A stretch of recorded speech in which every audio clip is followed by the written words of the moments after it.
It's me, ang Mami Mo Shen. Again, please like, share, and subscribe. Let's go!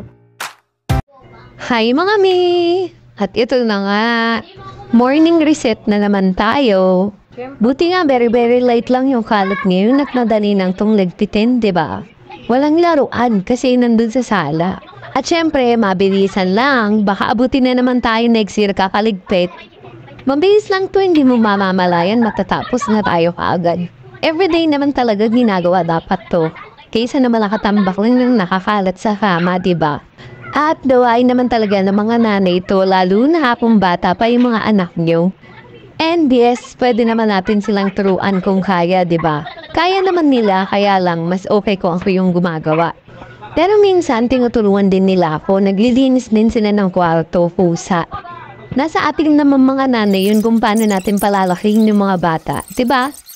Kaya let's go, for the linis na talaga tayo dito. Wow!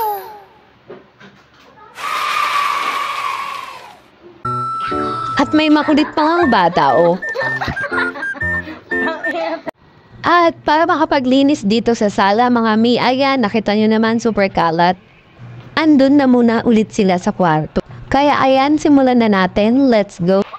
At aminin natin, dito nga talaga nagsisimula ang araw ng ating mga mami kapag dinigpit ng kalat ng ating mga anak. Well, mas masarap na maglinis ng kinakalat nila kaysa mag-alaga ng may sakit sila sa totoo lang. At para naman sa mga nagsasabi na napakasarap ng buhay ng mga nanay na nasa bahay lang, shout out sa'yo, mi! Ang taray mo sa part na yon.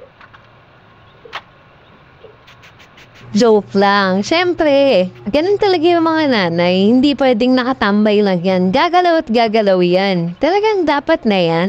At hindi yun para magpasiklab ka lang. Para rin yun siyempre sa mga anak mo. Siyempre, kung makalat yung bahay nyo, lagi may sakit yung anak mo.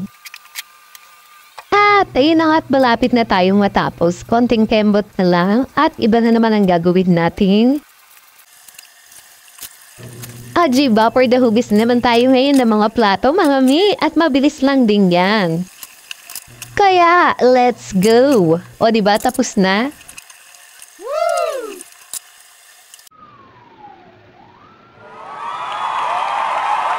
Hep, akala mo tapos ka na, ayan, maglaba ka dyan. Clap ka pa, ayan. At ayun nga, tinutulungan natin si ate na mag-memorize ng rosary niya.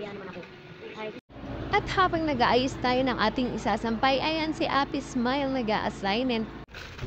At gagawa na rin natin siya ng merienda habang nag-a-assignment siya para namang ganahang mag-aral ang bata, diba?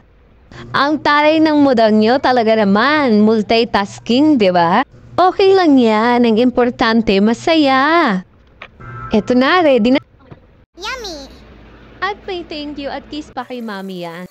Water refill time! At tapos na nga nating hugasan niya mga yan, kaya gi-refillan.